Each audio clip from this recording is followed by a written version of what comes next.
जिसको अपना मानते हो उसको शिव का एक स्वरूप मानो। ये बक्से चल रहा है, जाकर सुनो तो। शिव का एक स्वरूप मानो, भगवान शंकर का एक स्वरूप मानो, एक भरोसा, एक विश्वास, और वो विश्वास हो शिव के प्रति।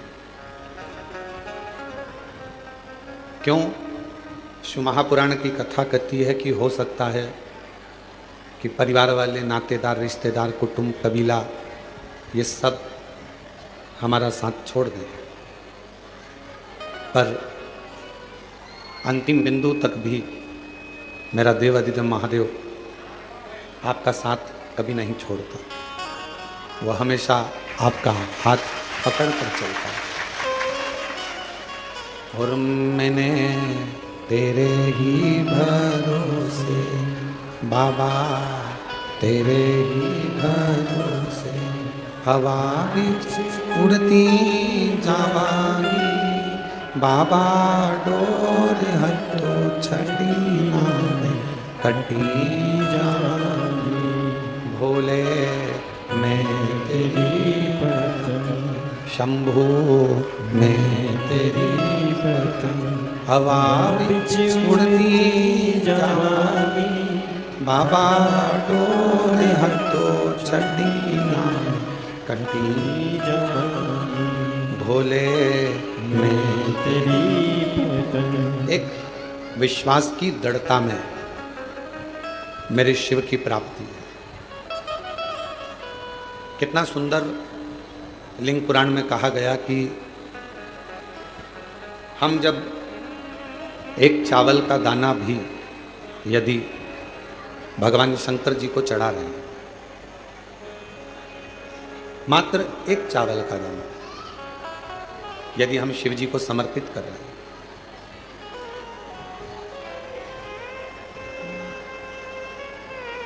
क्या कहकर समर्पित कर रहे हैं? क्या बोलकर समर्पित कर रहे हैं? कि बाबा हमारा कुछ भी नहीं, तूने जो दिया है हम वो तुझे दे रहे हैं, तेरा तुझको अर्पण। हमारा कुछ भी नहीं। जब हमारा जन्म हुआ तो हम कोई वस्तु लेकर, कोई सामग्री लेकर, कोई प्रॉपर्टी लेकर, कोई जमीन जायदाद लेकर, कोई घर लेकर पैदा नहीं हुआ। आपको और हमको तो ये भी नहीं मालूम था कि हम किसके घर में जन्मेंगे। आपको और हमको तो ये भी नहीं मालूम था कि हमारा नाम क्या होगा, घर कहाँ होगा, मोहल्ला कौन सा होगा, शहर कौन सा होगा, जिला कौन सा होगा, प्रदेश कौन सा होगा। आपको और हमको किसी को नहीं, किसी को।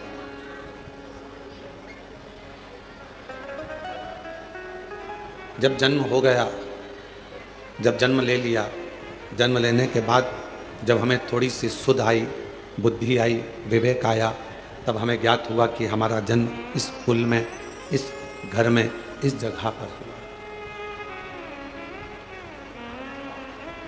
एक फूल को नहीं मालूम होता कि वो सुबह टूटेगा, अर्थी पर जाएगा कि मंदिर में जाएगा। एक फूल को नहीं मालूम कि वो टूटने के बाद किसी के जूड़े में, गजरे में लगेगा, या वो फूल टूटने के बाद किसी की श्रद्धांजलि में जाएगा।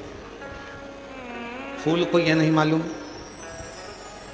कि ये पुष्प कहाँ और कब जाएगा, कैसे जाएगा। जैसे पुष्प को नहीं मालूम होता कि वो कहाँ, कब, किस जगह पर जाएगा, वैसे ही संसार में जन्म लेने वाले एक मानव को नहीं मालूम होता कि वो कहाँ, कब और कैसे जाएगा। पर कुछ पूर्व का अच्छा कर्म होता है, कोई पूर्व का किया हुआ अच्छा कार्य होता है, तो अच्छे कुल में, अच्छे घर में, अच्छे परिवार में और सनातन धर्म में और भारत माता की गोद में जन्म मिल जाता है। कोई पिछले जन्म के अच्छे कर्म मुझे बाबा तेरा साथ मिला, कोई पिछले जन्म के अच्छे कर्म मुझे बाबा तेरा साथ मिला। जहाँ सारी दुनिया झुकती है, जहाँ सारी दुनिया झुकती है, मुझे वो आली दरबार मिला, दरबार मिला। कोई पिछले जन्म के अच्छे कर्म मुझे बाबा तेरा, कोई पिछले जन्म के अच्छे कर्म मुझे बाबा तेरा। कोई पूर्व का जन्म अच्छा होगा, कोई पूर्व का किया हुआ कार्य अच्छा होगा, जो मानव का शरीर पूरा मिल गया। भगवान ने कोई हाथ पैर आँख नाक मुख कान में कोई कमी ना छोड़ी। श्रवण शक्ति भी पूर्ण दी, नासिका भी पूर्ण दी, नेत्र भी पूर्ण दी है, वाणी भी पूर्ण दी, कोई कमी ना रखी। और पूर्व का कोई अच्छा कर्म होगा, जो आज सावन के महीने में कावड़ लेकर कुबेरेश्वर बाबा के धाम में आकर विराजमान है। कोई पूर्व का कर्म अच्छा होगा, जो शिव महापुराण कथा के इस पंडाल में कथा श्रवण करने के लिए, जहाँ कथा सुनने के लिए सबका दिल होता है, कंकर शंकर की भूमि पर कथा श्रवण करने के लिए बैठे। और मैं एरंडोल वाले काबरा जी को और गुप्ता परिवार को धन्यवाद देता हूँ। कोई पूर्व का पुण्य होगा जो जजमान पद आपको श्रावण के महीने में प्राप्त हो। इस श्रावण के अवसर पर आप लोग पहुंचे।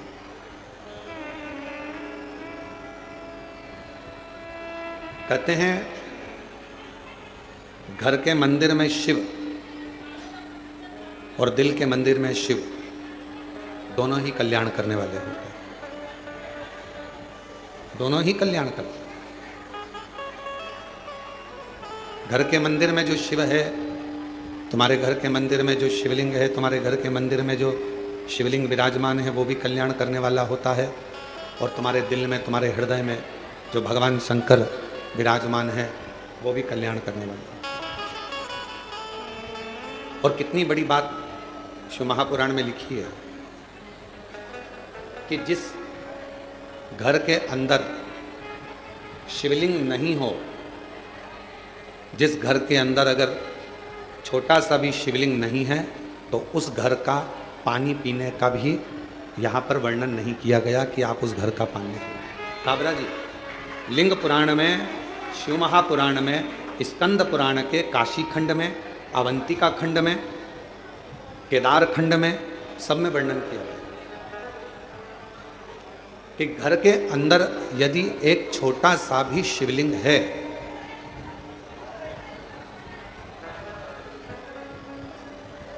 घर के अंदर यदि एक छोटा सा भी शिवलिंग है, छोटा सा, और वो घर फिर किसी का भी हो, अगर छोटा सा शिवलिंग घर के अंदर है, फिर वो घर किसी का भी हो, उस घर का जल स्वयं गंगा के जल के बराबर।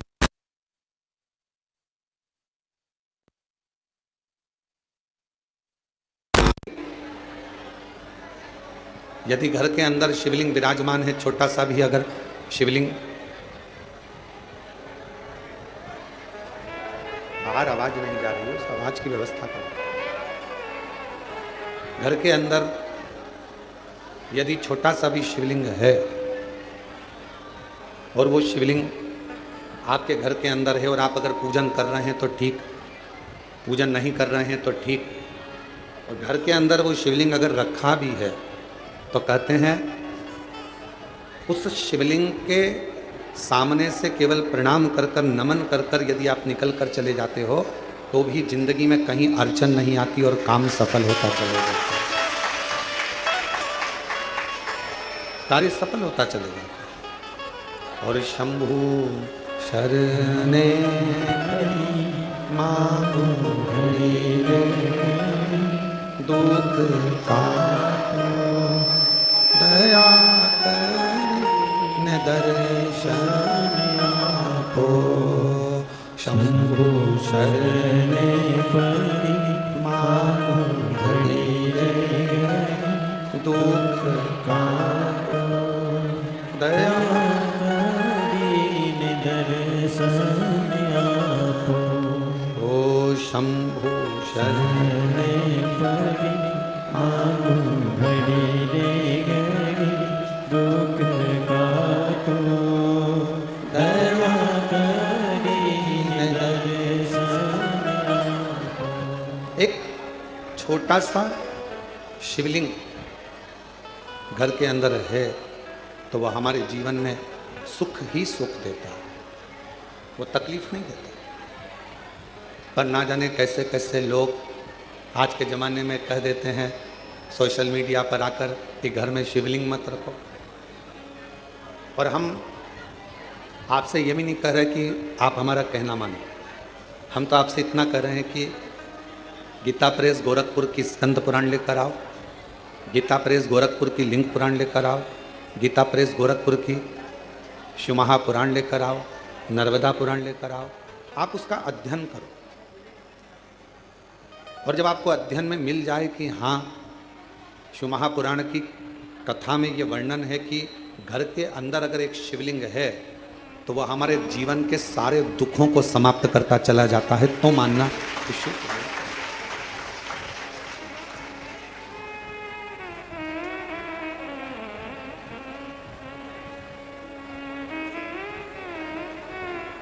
एक एक पुराण के एक एक शब्द का अध्ययन करो, पढ़ो, और नहीं पढ़ सकते तो फिर गुरु की वाणी पर भरोसा करो। अगर आप शिव पुराण को, लिंग पुराण को, नर्मदा पुराण को, स्कंद पुराण को नहीं पढ़ सकते तो फिर आप गुरु की वाणी पर विश्वास करो, गुरु की वाणी पर भरोसा करो। महाराज, अगर मैकेनिक अच्छा होता है तो गाड़ी बार बार काम नहीं निकालती। एक बार गाड़ी को अच्छा करवा लिया तो वो गाड़ी फिर बहुत दिन तक ठीक चलती रहती। ठीक है,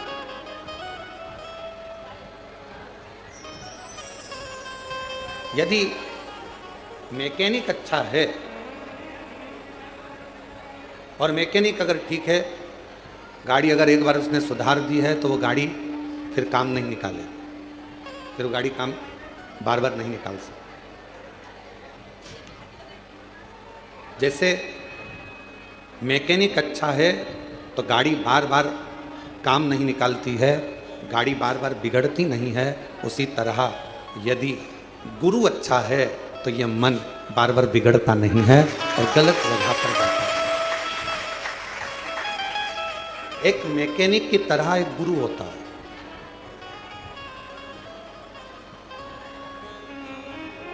गुरु भी एक मैकेनिक की तरह।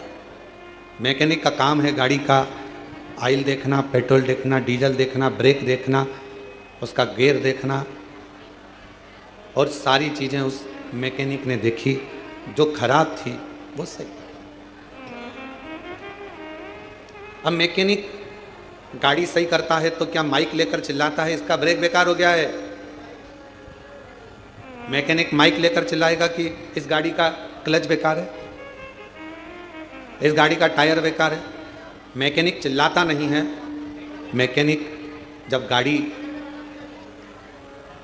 सामने सुधरने के लिए आती है और वो गाड़ी जब जो उसमें प्रॉब्लम होती है, जो उसमें खराबी होती है, जो उसमें बेकार होता है, तो मैकेनिक जो खराबी होती है उसको निकालता जाता है, सही करता जाता है, अच्छा करता जाता है, और बाद में पूरा बिल थमा देता है, मैंने ये ठीक करा। अगर इसका ऑयल नहीं बदलता, ऑयल पूरा काला हो चुका था, गाड़ी बेकार हो जाती, गियर बेकार हो गया था, इसका टायर बेकार हो गया था, बदला, आगे से ये टूट गया था, बदला। उसने तो केवल बिल तुम्हारे सामने रख दिया, केवल चिल्लाकर नहीं बोला मैकेनिक कि ये खराब है। सच्चा गुरु एक अच्छे मैकेनिक की तरह होता है। आपके दोष, आपके अवगुण आपके अंदर कितने भरे हैं वो किसी को नहीं बताएगा, बस देख लेगा कि गाड़ी में गड़बड़ी कितनी है और उसको ठीक कैसे करना है। भजन से, कीर्तन से, स्मरण से, मंत्र जाप से, नाम जाप से कैसे ठीक करना है, ये गुरु जानता है।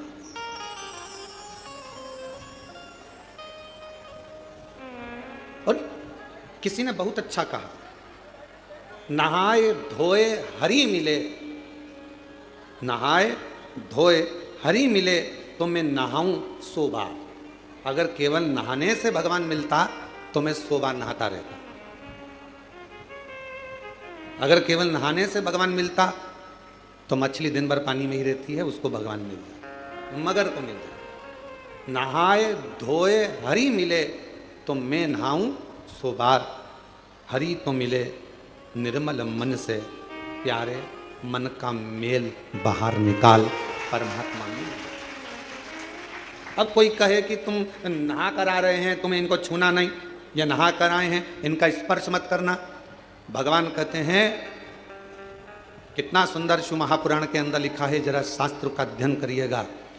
घर में अगर बुजुर्ग माँ बाप हैं, बूढ़े माता पिता हैं, घर में छोटा सा बच्चा गोदी में है, माँ बाप ने अगर गंदगी कर दी है और घर के बहुओं ने बच्चों ने उसकी गंदगी को साफ कर दिया, मंदिर जा रहे थे गंदगी साफ कर कर भी मंदिर गए ना, तो भी भगवान ये नहीं कहेगा कि तू गंदा आया है।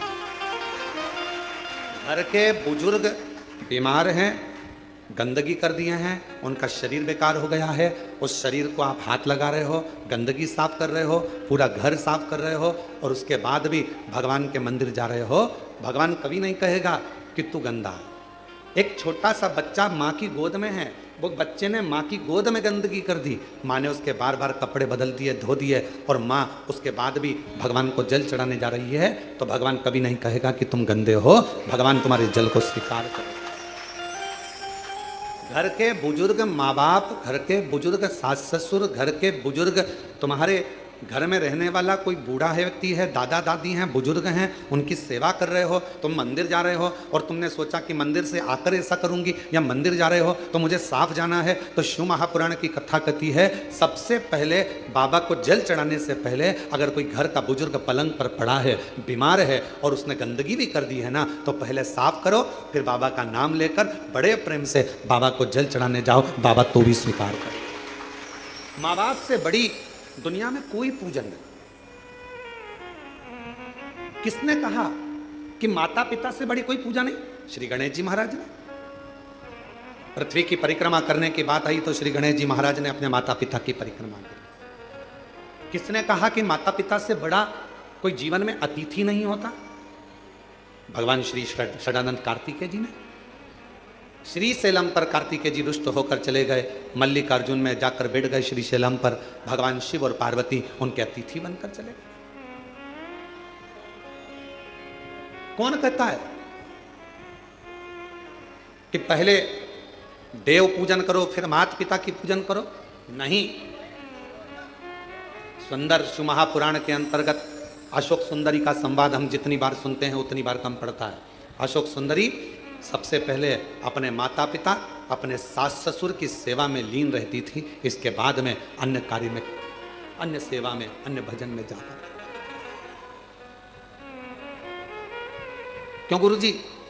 घर में छोटा सा बच्चा है, उसने गंदगी कर दी और मुझे जल चढ़ाने जाना था, सुबह सुबह बच्चा उठ गया, गंदगी कर दी, मैं नहा धो कर निकली थी और फिर वापस मुझे मंदिर जाना था और मैं जल चढ़ाने के लिए जा रही थी, गंदगी साफ करी, मंदिर नहीं जा पाई क्योंकि आज मैं बच्चे की गंदगी साफ करी तो मंदिर नहीं पहुंच पाई। शास्त्र कह रहा है माँ को बच्चे गोद में है और चाहे गोद में गंदगी कर दे और माँ उसको साफ कर कर बच्चे को वापस सुलाकर बड़े प्रेम के साथ अगर मंदिर जाती है तो भी शिव स्वीकार कर लेता है। उसको शंकर कहते हैं, उसको शिव कहते हैं। नहाए धोए हरि मिले तो मैं नहाऊं सो बार। अगर केवल नहाने से भगवान मिलता तो दुनिया में कई लोग ऐसे होंगे जो एक साथ नीचे बैठ जाएंगे, इनसे कहेंगे लाओ एक घड़ा पानी डालो, एक घड़ा पानी डालो, एक घड़ा पानी डालो, एक घड़ा पानी डालो, और 100-200 बार नहा लेंगे और मालूम पड़े हरि मिलेगा।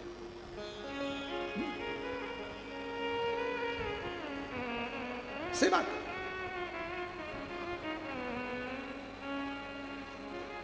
आप सब कुबेरेश्वर धाम पर आए हो, कंकर शंकर की भूमि से ऑनलाइन शिव महापुराण की कथा श्रवण कर रहे हो।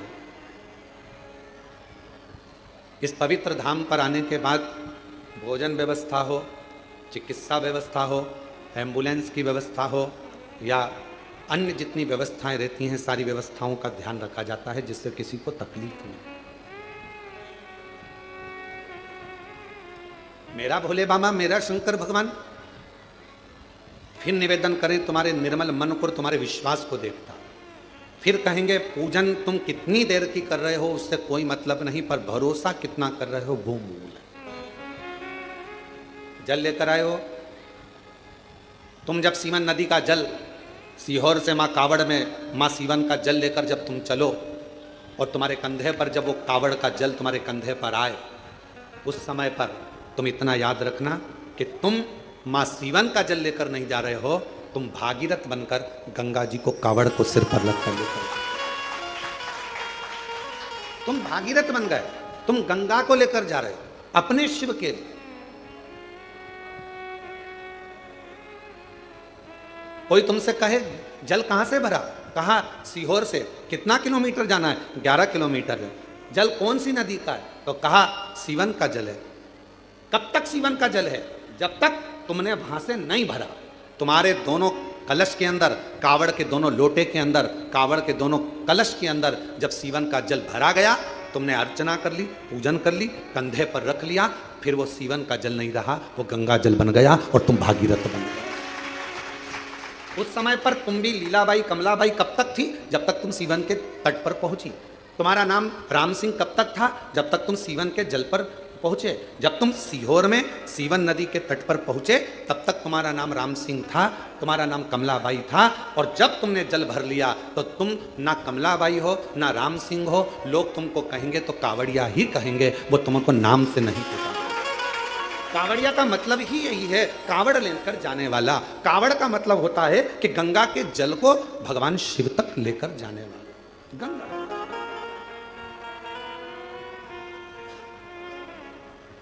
वो सीवन का जल, मां सीवन नदी का जल, सीहोर का जल कब तक जल है, जब तक वो सीवन के तट पर है।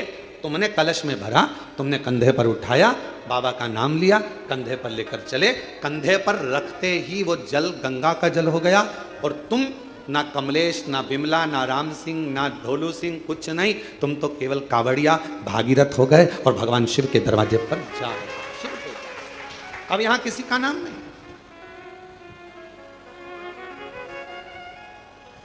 किसी का नाम। क्या देखेगा वो, क्या देखेगा वो? महाराज, जब आप जाओगे उसके दरवाजे पर, जब आप उसकी चौखट पर जाओगे, उसके द्वार पर जाओगे, क्या देखेगा? अगर वो देखेगा, अच्छा बोलिए, ईमानदारी से बोलना, जितने लोग आस्था चैनल पर कथा सुन रहे हैं, जितने फेसबुक यूट्यूब पर कथा सुन रहे हैं,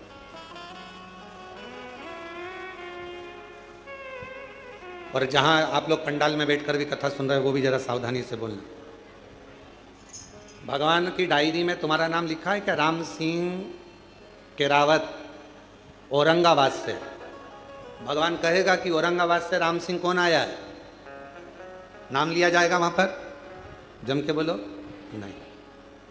वहां नगर पालिका की डायरी में तुम्हारा नाम होगा, आधार कार्ड की डायरी में तुम्हारा नाम होगा, यहां पृथ्वी पर तुम्हारा नाम होगा।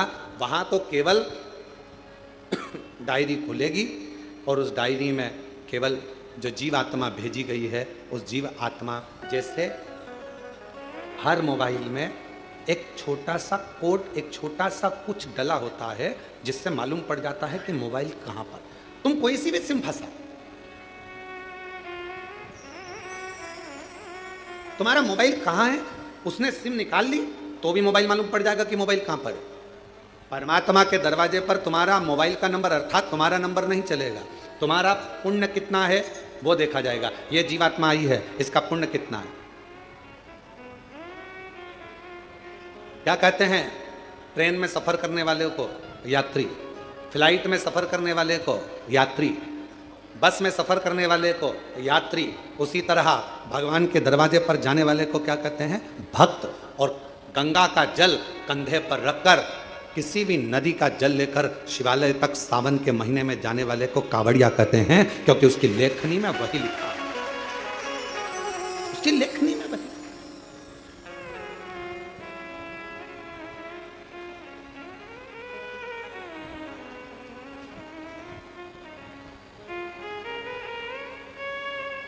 अभी किसी का एक छोटा सा वीडियो आशीष जी ने हमको दिखाया, उसमें उन्होंने, किसी ने बयान दिया कि कावड़ उठाने वाले तो जो ऐसे लोग होते हैं, हमने किसी पैसे वालों को कावड़ उठाते नहीं देखा, उसको गरीब लोग कावड़ उठाते हैं। उसको मेरा जवाब है, जिसने ये बोला उससे कहना है कि जितने कावड़ उठाकर लेकर जा रहे हैं उसके घर में तेरे जैसे तो नौकर पड़े हैं।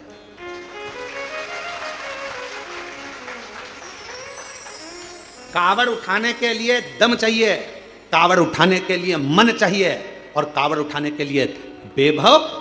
यहाँ जितने आए हैं सबने अपने अपने घर से आने में 100, 200, 500 रुपए खर्च करे होंगे, तब जाकर कुबेरेश्वर धाम पहुंचा। काबरा जी, बिना पैसा खर्च करे कोई कुबेरेश्वर धाम नहीं पहुंच सकता, बिना खर्च करे हुए कोई उज्जैनी नहीं पहुंच सकता, बिना खर्च करे हुए कोई विश्वनाथ नहीं पहुंच सकता।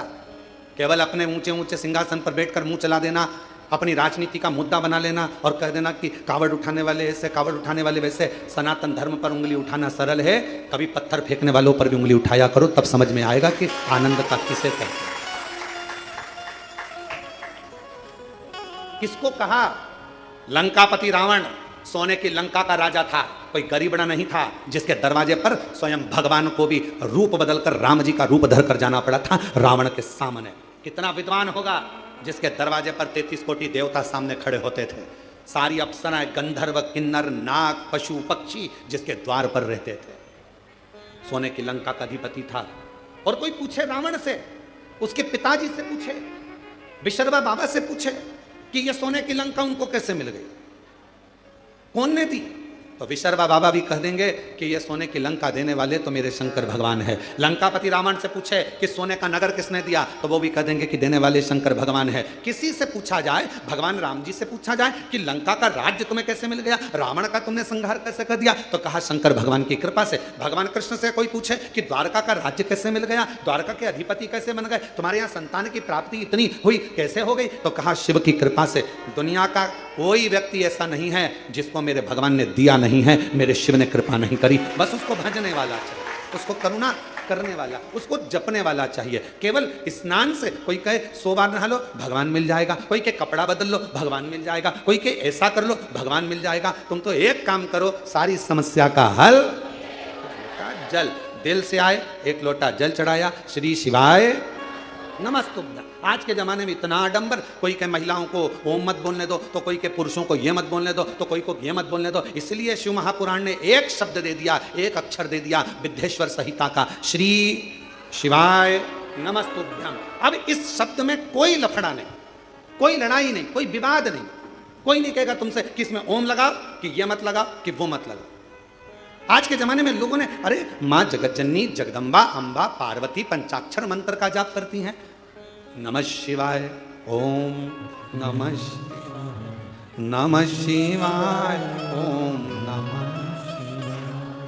पहले भी कथा में कहा, पुरुष ओम अक्षर के नाद से प्रारंभ करेगा और स्त्रियां नमः शिवाय से प्रारंभ कर कर ओम तक, ओम से फिर नमः शिवाय तक। श्री शिवाय नमस्ते, सहज सरल आडंबर से रहित शंकर को बारंबार प्रणाम। पंचाक्षर मंत्र का मतलब भी क्या होता है? नमः शिवाय का मतलब शिव जी को प्रणाम करता हूँ, ओम नमः शिवाय का मतलब शंकर भगवान को, ब्रह्मांड के रचयिता को प्रणाम करता हूँ, और श्री शिवाय नमस्तुभ्यं का मतलब है शंकर भगवान को प्रणाम करता हूँ। शिव को प्रणाम करना है, भाव शुद्ध हो, मन शुद्ध हो, हृदय निर्मल हो। फिर वही बात आ गई, नहाए धोए हरि मिले तो मैं नहाऊं।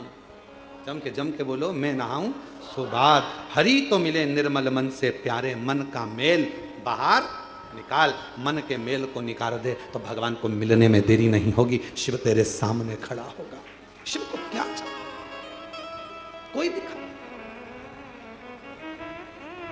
और कितना कृपालु शंकर भगवान। मेरे भगवान शंकर ने कोई धन वैभव संपदा की वस्तु कभी तुमसे नहीं मांगी महाराज। जितने भी शुभक्त शिव महापुराण की कथा को सुन रहे हैं, बड़े सावधानी से सुनना कि मेरे शंकर भगवान ने तुमसे कभी करोड़ों का धन नहीं मांगा। शंकर भगवान ने कहा, जो फूल किसी देवता पे नहीं चढ़े तुम मुझे चढ़ा दो। देवों में देव महादेव, घर के बुजुर्ग, घर के बड़े, घर के वृद्ध, घर के भयो, घर के भयो शिवा। आ जान दो, इधर निकाल के बिठा दो, बिठा के दो। घर के भयो, घर के वृद्ध, घर के बुजुर्ग, शिव शिव। हाँ वहीं आगे बिठा दो उधर से। घर के भयो हैं, घर के वृद्ध हैं, शिव शंकर, औघड़दानी शंभु। जो पुष्प, जो फूल कोई देवता स्वीकार ना करे वो मुझे दे दीजिए। और कितनी सुंदर बात कही, सबको अंबर पीतांबर वैभव चाहिए। शिव जी कहते हैं कोई देवता ऐसा नहीं होगा जिसको शमशान की राख चाहिए हो। एक काम करो, वो राख किसी काम की नहीं है, मुझे चाहिए। वो राख मुझे दे दो, वो शमशान की भस्म मुझे ला कर दे दो, वो धतूरा मुझे दो। एक मंदार का फूल, एक शमी का पत्र, जो मंदार आंकड़ा यहाँ वहाँ मंदार लगा रहता है, कौन सा देवता जिसके ऊपर चढ़ता है? कोई देवता नहीं चढ़ता। मंदार में जहर जैसा भाव, विष का तत्व होता है, कौन देवता स्वीकार करेगा? तो कहा मंदार मुझे दे दो। शमी का वृक्ष, जिस शमी के पत्तियों को शिव लेते हैं, उस शमी के डाली पर पक्षी भी नहीं बैठता, क्योंकि कांटे सबसे ज्यादा संख्या में शमी के वृक्ष में, उसको नहीं लेता। देवता भी नहीं स्वीकार, कोई देवता नहीं लेगा। कांटे का है, कांटे का है, कांटे का है, कौन लेगा? पक्षी नहीं बैठता, कांटे लगे हैं। मंदार भी ऐसा ही है, विष से परिपूर्ण है, पक्षी बैठना पसंद नहीं करते मंदार के पेड़ पर, मंदार के पौधे पर विष। अगर मंदार का फूल आप शंकर जी को चढ़ा रहे हो, फूल तोड़ते समय तुम्हारी आंखें नीचे होना चाहिए, क्योंकि मंदार का टूटने पर अगर उसका दूध हमारी आंखों में चले जाता है तो आंखें खराब हो जाती है। अब जरा सोचिए, विचारिए कि कितना विष होता होगा, कितना विष भरा होता होगा। कौन देवता स्वीकार करेगा? कनेर का पुष्प कौन देवता स्वीकार करते? जो पुष्प कोई ना ले वो मुझे दो, जो पत्ती कोई ना ले वो पत्ती मुझे दो, मुझे वो दे दो जो किसी काम का नहीं है, क्योंकि शिव कहते हैं जो किसी काम का नहीं होता वो मेरे काम का होता है, और मेरे काम का हो गया तो फिर वो जगत के काम का होगा। जो मेरे काम का हो गया वो पूरे जगत के काम का हो जाएगा, पूरे जगत के काम का।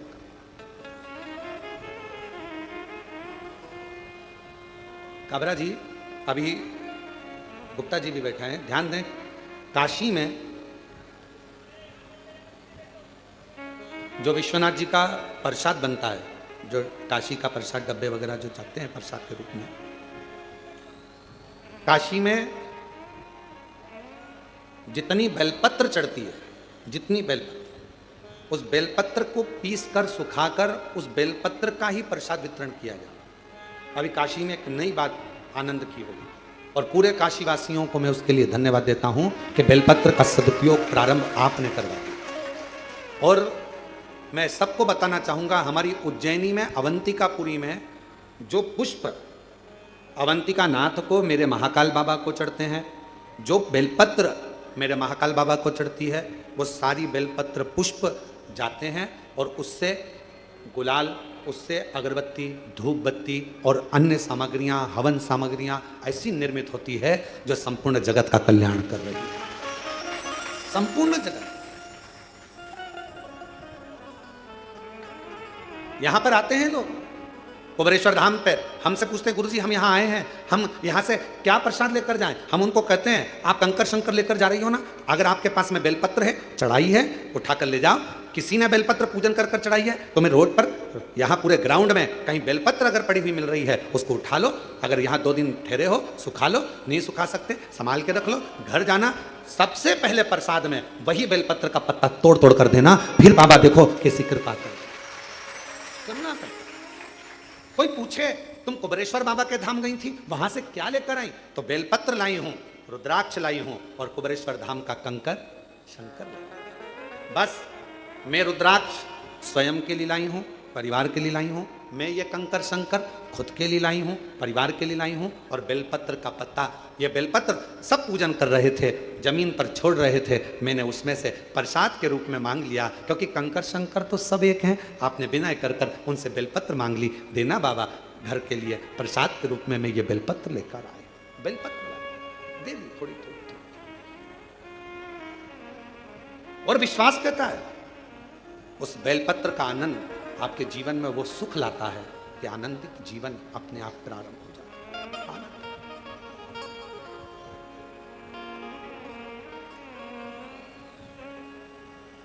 हम इस प्रांगण में भी ज्यादा नहीं निकलते। क्यों? आप लोग चरण छूने का प्रयास करते हो और हम हमेशा एक ही बात कहते हैं कि चरण हमारे नहीं, देवाधिदेव महादेव ये कंकर शंकर की भूमि है। यहाँ शंकर के चरण पकड़ो, बाकी के किसी के चरण मत पकड़ो। यहाँ शिव के शंकर। हम नहीं निकलते। जब भी कोई कार्य देखने के लिए बाहर निकलते हैं और कोई कहता है गुरु जी कृपा, हम उनसे कहते थे वो नीचे बेलपत्र पड़ी, उठाओ जरा, लाओ ले जाओ। बाबा सब करुणा करते हैं। बेलपत्र से बड़ा क्या दो? कुबेरेश्वर धाम आए हो तो 3 चीजों का स्मरण रखना। पहले नंबर पर रुद्राक्ष। यहां का रुद्राक्ष ना बेचा जाता है ना किसी को दिया जाता है। यहां का रुद्राक्ष तो झोली पसार कर, हाथ फैलाकर बाबा के दरवाजे से मांग कर लेकर जाओ, कहकर जाओ बहुत तकलीफ में हूं, मुझे विश्वास है तू मेरी झोली भर देगा, मैं वापिस आऊंगी, मैं तुझे लेकर जा रही हूं। बहुत बीमार है घर में, उसके लिए तू चल, उसकी रोग उसका दुख मिटा देना। कुबेरेश्वर बाबा तेरे भरोसे पर आई हूँ।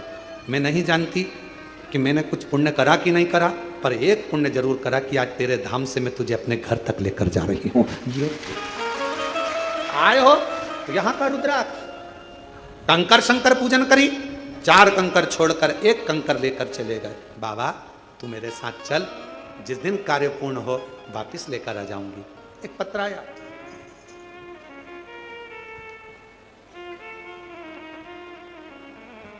उस पत्र में उस बहन ने लिखा, मेरा नाम ज्योति साहू है, मेरे पति का नाम राजेश साहू है, मैं नर्मदापुरम मध्य प्रदेश की रहने वाली हूँ। हम 9 साल से किराए के मकान में रहते हैं। हमने बहुत बार प्रयास किया हमारा खुद का मकान हो, पर पति अकेले कमाने वाले, हमारे यहाँ कुछ ऐसा धन नहीं कि हम कोई मकान ले सके। फिर किसी ने कहा कि सियोर वाला महाराज कथा कहता है और वहाँ कंकर शंकर की भूमि है, अगर वहाँ जाकर कुछ मांगा जाता है 3 महीने में बाबा बुला लेता है। हम पहली बार 1 मार्च 2025 को यहाँ आए। अभी कौन सा महीना चल रहा है? जम के बोलो, जुलाई। ये कब आई? 1 मार्च 2025 को हम सीहोर में आ गए। कथा सुनी, बाबा से झोली पसार कर, इसी कथा के पंडाल में बाबा को झोली पसार कर कहा हमारी हैसियत नहीं कि हम मकान ले सकें, क्योंकि खाने तक के लाले। किराए के मकान में रहते रहते 9 साल हो गए। आप करुणा करेंगे, सबकी झोली भरते हो, मेरी भी भर दो। कंकर ले गए, रुद्राक्ष ले गए, बेलपत्र ले गए, और बाबा ने ऐसी कृपा कर दी लोगों की तो 3 महीने में, हमारे को तो बाबा ने 15 दिन के अंदर ही रिजल्ट दे दिया। और हमारी हैसियत से ज़्यादा हमारे बाबा ने झोली दी। गुरुदेव इतना दिया मेरे बाबा ने कि मेरी झोली खाली। क्या बोलूँ मैं कि झोली तंग हो गई, इतना मेरा बाबा दे। मकान दुकान क्या ना देता, और तेरी कृपा का क्या है। कहीं बैठी हो, मेरा नाम ज्योति साहू है, मेरे पति का नाम राजेश साहू, नर्मदापुरम मध्य प्रदेश की रहने वाली है। तेरी कृपा का क्या है भरोसा, कब किस पर हो जाए जरा से हम पर कर दो, जरा से हम पर कर दो। जिस पर भी हो गई तेरी करुणा कृपा। जिनका पत्र है वो पीछे से आना, जिनका भी पत्र है आगे से कोई नहीं आएगा, जिनके भी पत्र पढ़ेंगे वो पीछे से आए, पीछे वाले रास्ते से। शिव शिव है, शंकर शंकर है। कंकर शंकर की भूमि कुबेरेश्वर धाम पर आ रहे हो, सेवा करो। झाड़ू मिल जाए झाड़ू निकालो, झाड़ू ना हो कोई सामान पड़ा हो उस जूट से थोड़ा सा मार्ग सुलभ करो। कंकर शंकर एक जगह रखे हैं, उनको उठाकर दूसरी जगह रख दो, सफाई करो, साफ रखो। रुद्राक्ष खूब प्रेम से मांगो बाबा के दरबार से, खूब।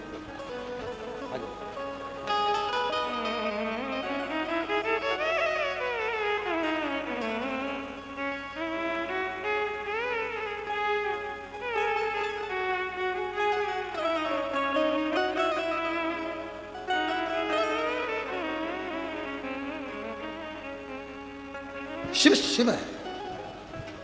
कंकर शंकर की धरा पर आए हो, कथा में आए हो, अगर कथा सुनने में आपका मन है, चित्त है, कावड़ चढ़ाने आए थे, 2 मिनट की कथा मिल गई है, प्रेम से एक जगह पर बैठकर, ये मत देखो कि हॉल में जगह नहीं, बाहर ये तो कंकर शंकर की भूमि है, जहां बैठोगे दिल से सुनोगे, बस हृदय से बैठकर बाबा से अपने मन का भाव कहो, दिल से। एक रुद्राक्ष, दूसरा कंकर शंकर, तीसरा बेलपत्र, विश्वास, भरोसा और पूर्ण। जब भरोसा होता है, दृढ़ता होती है, तो भगवान सुनता जरूर।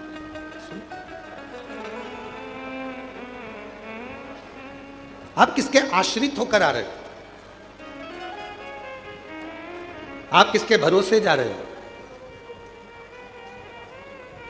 आप देवादिदेव महादेव के आश्रित होकर शंकर भगवान का भजन करने गंगा का जल, मां सीवन का जल लिया, गंगा का जल भाव रखकर, कावड़ को सिर पर रखकर, कंधे पर रखकर, शिव नाम लेते लेते श्री शिवाय नमस्तुभ्यम बोल बम बोल बम बोल बम बोलते बोलते शिव के दरवाजे तक आ। देने वाला वो करो पर। शिव जी ने कहा कि मुझे वो दे दो जो किसी काम का नहीं है, उसको मैं अपने पास रखकर काम वाला बना दूं। शमशान की राख को शंकर भगवान ने अपने तन से लगाया। आज वो शमशान की राख भी लोग अपनी तिजोरी में रखते हैं संभाल कर, अगर मंदिर से मिल जाती है तो। अवंतिका नाथ से, मेरे विश्वनाथ जी से अगर भस्म भी मिल जाती है तो लोग उसे संभाल कर रखते हैं। नहीं तो राख है, भस्म है, कौन संभालेगा, कौन रखेगा? पर चपटी भभूत में है खजाना, कुबेर का खजाना चपटी भभूत में। जैसे कंकर शंकर की भूमि को कुबेरेश्वर महादेव कहते हैं, कुबेर भंडारी की भूमि कहते हैं। यहाँ की रज, यहाँ का कंकर, यहाँ की धूल, यहाँ की मिट्टी स्वयं कुबेरेश्वर बाबा का चरण का प्रसाद है। स्वयं यहाँ की रज, यहाँ का कंकर, यहाँ की मिट्टी, यहाँ का रुद्राक्ष, यहाँ का बेलपत्र अगर इस भूमि पर स्पर्श भी हो जाता है तो वो अपने आप में एक प्रबल औषधि के रूप में, एक आनंद के रूप में हमारा भंडार भरने वाला। शिव शंकर भस्म लगाई मेरे शिव जी ने तो भस्म करोड़ों की हो गई। चपटी भभूत में है खजाना, चपटी भभूत में खजाना। शिव जी ने कहा जो किसी काम का नहीं वो मुझे दे दो, जो किसी काम का नहीं वो मेरे काम। और फिर कहूं आप सबसे, दुनिया के लोग आपको ताना देंगे, दुनिया के लोग आपको अपशब्द कहेंगे, दुनिया के लोग आपको गालियां देंगे, आड़ा टेढ़ा कहेंगे। ये मंदिर जाती है, कभी शमी पत्र चढ़ा देती है, कभी बेलपत्र चढ़ा देती है, कभी ये चढ़ा देती है। लोग कहेंगे ये तो कहीं कोई टोना कर रही है, कहीं कुछ कर रही है। कहने वाला सब कहता रहेगा आग लगे बस्ती में, अपन रहो मस्ती। अपना शिव, अपना पिता, अपना शंकर, देव अधिदेव महादेव अपने हैं। हम उसकी संतान है। हम जिस रूप में, जिस भाव में, जैसे महादेव को भजेंगे, हमारा महादेव हमारी उस भाव में श्रवण करे। इस भाव। कल शिवरात्रि है, आज प्रदोष है। कितने किस्मत वाले हो आप लोग। सावन का महीना, प्रदोष का दिन, साथ में शिव महापुराण की कथा, कावड़ का जल, आप सब कितनी करुणा। कल शिवरात्रि है, कल बाबा की शाम को 7 बजे से 8 बजे तक ऑनलाइन पूजन होगी। पूजन के समय पर हो सकता है लाइट चले जाए तो आस्था चैनल पर, हो सकता है टीवी बंद हो जाए तो मोबाइल पर भी हमारी जो समिति का जो भी लिंक है उससे जुड़ कर रहें और उसको पूजन को ऑनलाइन करें। मान लो ऑनलाइन करने में भी आगे पीछे हो जाओ, टेंशन मत लेना। बाबा का भजन करना, दिल से बाबा को भजते रहना, श्री शिवाय नमस्तुभ्यम कहते रहना और बाबा को निमंत्रण देते रहना। बाबा तुम्हारा कल्याण करे। पूरा विश्व, पूरा देश नहीं विदेश में भी लोग कल का इंतजार कर रहे हैं। सावन की शिवरात्रि का इंतजार पूरी दुनिया करती है। एक एक बेटा बेटी जो कंपटीशन एग्जाम में बैठने वाले होते हैं, पढ़ने वाले होते हैं, दुकानदार, व्यापारी, महिलाएं, सब कल का इंतजार करती हैं कि सावन की शिवरात्रि का ऑनलाइन पूजन होगा। हम पार्थिव शिवलिंग का पूजन करेंगे, शंकर जी कुबेर भंडारी हमारे घर में आएंगे। साल भर हमारा भंडार खाली नहीं होगा, हमारा घर परिपूर्ण होगा। बराबर इंतजार करें। आप और हम सब जो घर पर नहीं है, जो यहां है, वो यहां पूजन करेंगे। शाम को 7 बजे आप और हम इसी हाल से बड़े आनंद के साथ में पार्थिव लिंग का पूजन बाबा को ऑनलाइन पूरी दुनिया के साथ में, पूरे विश्व के साथ करेंगे। हृदय से पुकारना उसको, हृदय से। और आखिरी में जब पूरी पूजन हो जाए, पंडित जी विसर्जन का मंत्र बोल दें, और अगर मंत्र ना भी लाइव में आ पाए, आखिरी में पूजन होने के बाद विसर्जन का भाव रखते हुए बाबा से झोली पसार कर कह देना, बाबा कुबेर भंडारी खूब भंडार भरना, रिद्धि सिद्धि के साथ पूरे परिवार के साथ हमारे घर में सदा विराजमान रहना, करुणा करना। हम भले आपको विसर्जन कर दें, पर आपकी कृपा हम पर जीवन पर्यंत रखना, ऐसी करुणा करना, ऐसी करुणा।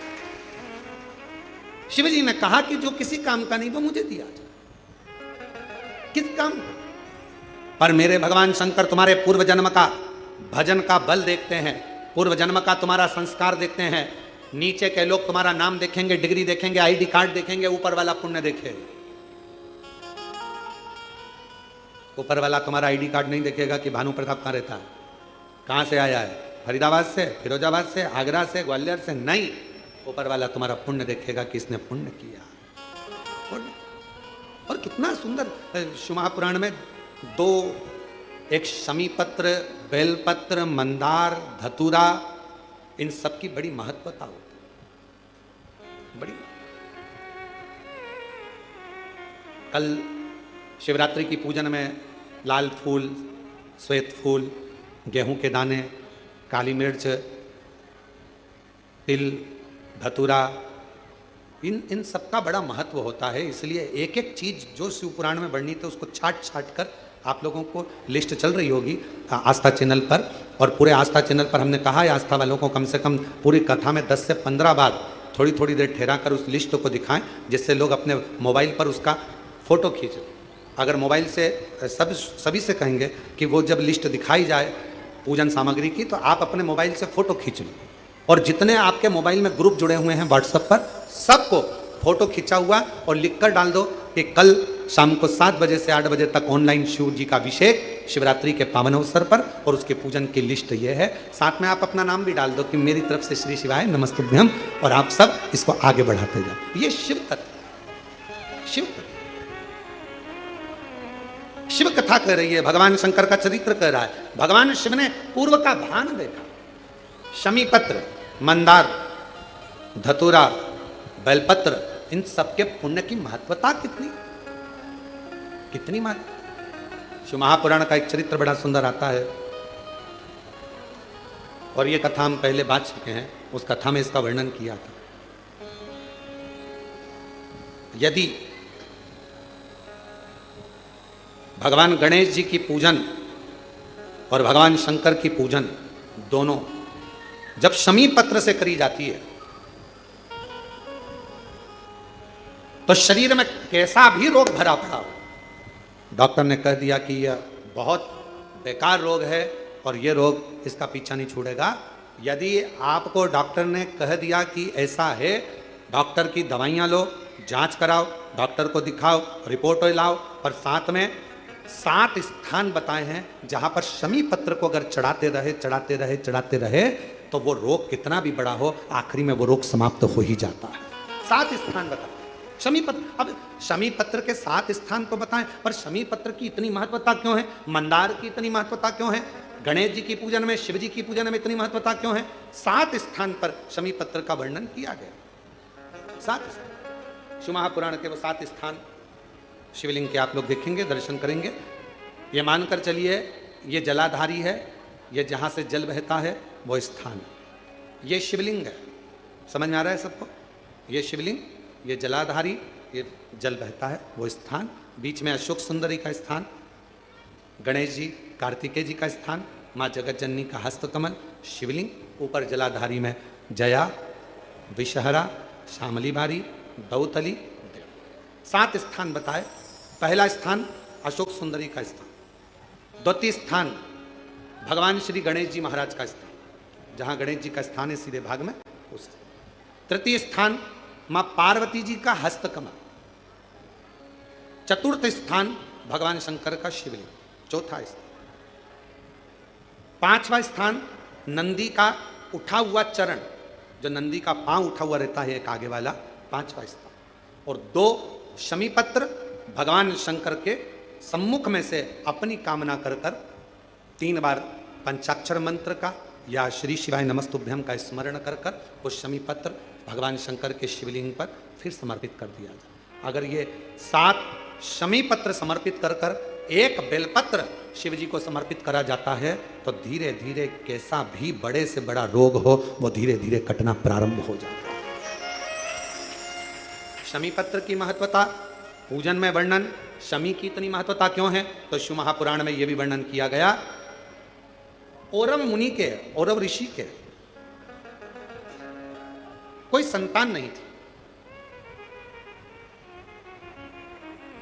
और औरव ऋषि की कोई संतान नहीं थी, बड़े दुखी थे। उनकी धर्मपत्नी ने एक दिन औरव ऋषि से पूछा कि संतान की प्राप्ति के लिए क्या करा जाए। औरव ऋषि ने कहा कि शिव के अलावा कौन, तो शंकर की आराधना करी उनकी धर्मपत्नी ने भी और औरव ऋषि ने। और शिव आराधना का फल ये मिला, धर्मपत्नी प्रदोष काल आता था, शाम के समय भगवान शंकर की आराधना में डूब जाती थी और औरव ऋषि भी शाम के समय शिव की आराधना करते शाम के समय। और नमः शिवाय, ओम नमः शिवाय, नमः शिवाय, ओम नमः शिवाय, श्री शिवाय नमस्तुभ्यं, श्री शिवाय नमस्तुभ्यं। स्मरण में लगे हैं औरव ऋषि। उनकी धर्मपत्नी भी शाम के समय भगवान शंकर का भजन कर रही, बाबा से प्रार्थना करी, रोज शाम के समय पर भगवान शंकर की आराधना करते, पूजन करते, स्मरण करते। शिव जी ने कृपा कर उसका गर्भ ठहर गया। गर्भ ठहरने के बाद एक लड़की ने, कन्या ने जन्म लिया। कन्या ने शाम के समय जन्म लिया, इसलिए औरव ऋषि ने और उनकी पत्नी ने उसका नाम शमी रख दिया।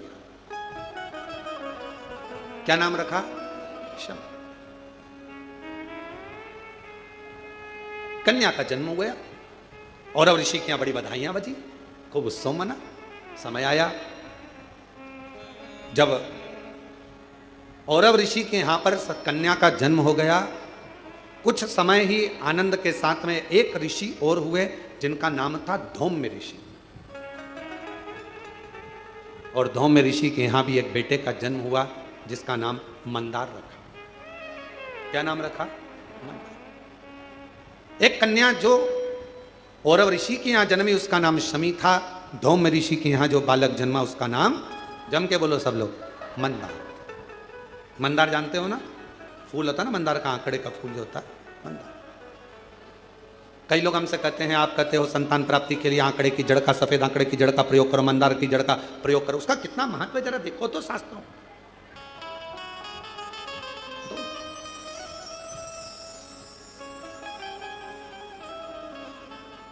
औरव ऋषि की बेटी बड़ी हुई, धौम्य ऋषि का बेटा बड़ा हुआ। दोनों बड़े हो गए, उनका विवाह दोनों ने पक्का कर दिया, औरव ऋषि और धौम्य ऋषि। शमी और मंदार की शादी हो गई। छोटे थे, पहले के समय में छोटी अवस्था में विवाह हो जाता था। आज के समय में तो अवस्था हो जाती है, छोटा समझ में ही नहीं आता कब विवाह करना। पहले लोगों ने विचार करा, पढ़ाओ पढ़ाओ पढ़ाओ पढ़ाओ पढ़ाओ, मना नहीं। फिर नौकरी नौकरी, धंधा पानी, नौकरी नौकरी करते करते कब 30-35 साल के हो गए, विवाह का ध्यान नहीं रहा। फिर बाद में लड़का दिख रहे, लड़की दिख रहे, विवाह पक्का ना हो पा रहा। फिर ना जाने कहां कहां जाकर, महाराज जी हमारी पत्रिका देखो, महाराज जी हाथ देखकर बताओ, महाराज जी कुछ बताओ, शादी हो जाए, ब्याह हो जाए, जल्दी से ब्याह हो जाए, शादी हो जाए, ऐसा कोई उपाय बताओ, कोई ऐसा काम करो। अरे भाई, जब विवाह का उम्र था, पढ़ो, मना नहीं। खूब विद्याध्ययन कराओ, मना नहीं। काम धंधे से भी लगो, मना नहीं। बिजनेस करो, नौकरी करो, सब करो, पर शादी, जैसे एक उम्र होती है कि मिलिट्री में, आर्मी में इतनी उम्र के व्यक्ति को लिया जाएगा, उसके बाद लेते हैं क्या उसको? जम के तो बोलो जरा। नहीं, मिलिट्री की उम्र है, कमाने की उम्र है, माता की गोद में बैठने की उम्र है, हर चीज की उम्र है। उसी तरह विवाह की भी एक उम्र है, शादी भी समय पर करिए। आज जो इतने इतने ना जाने कितने कितने बखाड़े हो रहे हैं रोज सोशल मीडिया पर, अखबारों में रोज पढ़ने को मिलता है, ऐसा हो गया वैसा हो गया। समय पर सब चीज अच्छी लगती है, समय का ध्यान, समय।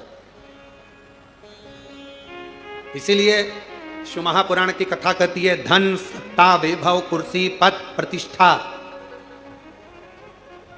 मिलना, ये मिल रहा है, प्राप्त हो रहा है।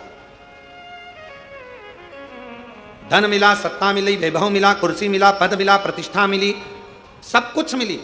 हो सकता है कि यह तुमको प्राप्त हो जाए, कैसे ना कैसे मिल जाए, कैसे ना कैसे तुम्हारे भाग्य में आ जाए। ये सब मिलना भाग्य की बात नहीं है। सबसे ज्यादा भाग्य की बात तब है, सबसे ज्यादा भाग्य की बात तब है जब, सबसे ज्यादा भाग्य की बात तब है जब एक अच्छा गुरु और एक अच्छी धर्म पत्नी आपकी संगनी बनकर साथ चले, तो समझ लेना कि भाग्य। एक गुरु अच्छा मिल जाए, एक धर्म पत्नी अच्छी मिल जाए। गुरु तुम्हें स्वर्ग की सीढ़ी चढ़ाने की राह बताता है और धर्म पत्नी तुम्हारे साथ रहकर घर को स्वर्ग बनाने का प्रयास करती है। धर्म घर को स्वर्ग। शिव कथा कर रही है, भगवान शंकर का चरित्र कर रहा है, शिव महापुराण की कथा कर रही है, भगवान शंकर का चरित्र कर रहा है। शमी और मंदार का विवाह हो गया, दोनों की शादी हो गई। शादी होने के बाद मंदार को गुरु जी के घर पर विद्या अध्ययन करने जाना था और उन्होंने अपनी धर्म पत्नी को अपने परिवार के कहने पर मायके में छोड़ दिया, क्योंकि छोटी थी, अभी युवान अवस्था तक वो मायके चले गए। पढ़े लिखे युवान हुए, पत्नी को लेने के लिए पहुंच गए। जब अपनी धर्म पत्नी को लेकर आ गए, घर में रहे, एक दिन उनके मन में आया,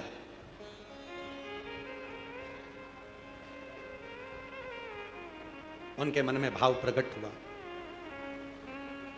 चलो अपने गुरु जी से मिलकर आते हैं, चलो। और दोनों शमी और मंदार दोनों बड़े अलमस्ती के साथ जाने लगे।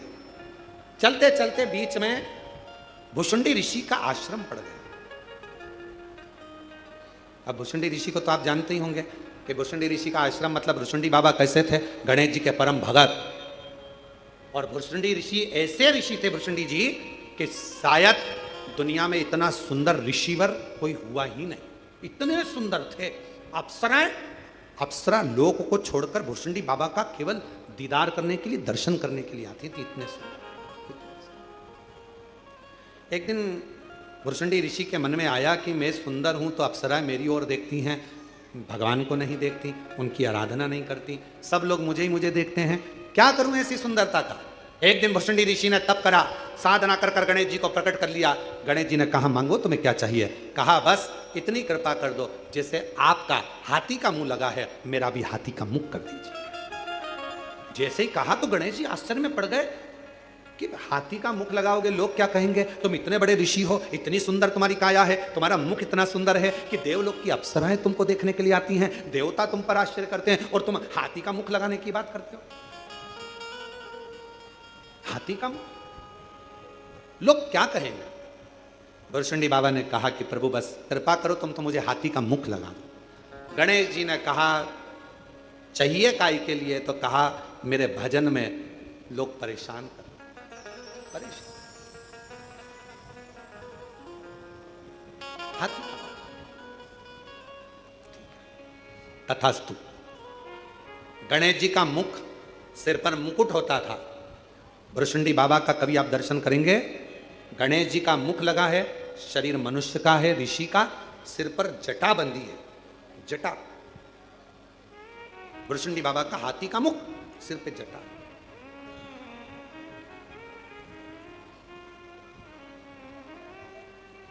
भुषुंडी बाबा वहां अपने आश्रम में थे, शमी और मंदार निकल कर जा रहे थे दोनों। अब नवयुवक थे, युवान थे, कई बार हंसने में आ गया, जैसे ही उन्होंने भृशंडी बाबा का रूप देखा कि हाथी का मुख लगा है, मनुष्य का शरीर है, सिर पे जटाबंदी है, बड़े हंसने लगे और जो ठाका लगाकर हंसे, इतनी देर में भृशंडी बाबा को क्रोध आ गया। और भृशंडी बाबा को जैसे ही ऋषि को क्रोध आया, उन्होंने श्राप दे दिया, ए शमी, ए मंदार, तुम इतने सुंदर, इतने विद्वान, इतने ज्ञानवान होने के बाद भी एक ऋषि पर हंसे हो। मैं श्राप देता हूं, ये तुम्हारी जड़ता है, इसलिए तुम दोनों वृक्ष के रूप में हो जाओ। ये मेरा श्राप है। चरणों में पड़, क्षमा करो, क्षमा, गलती हो गई, क्षमा कर दो। सुनो, सुनो।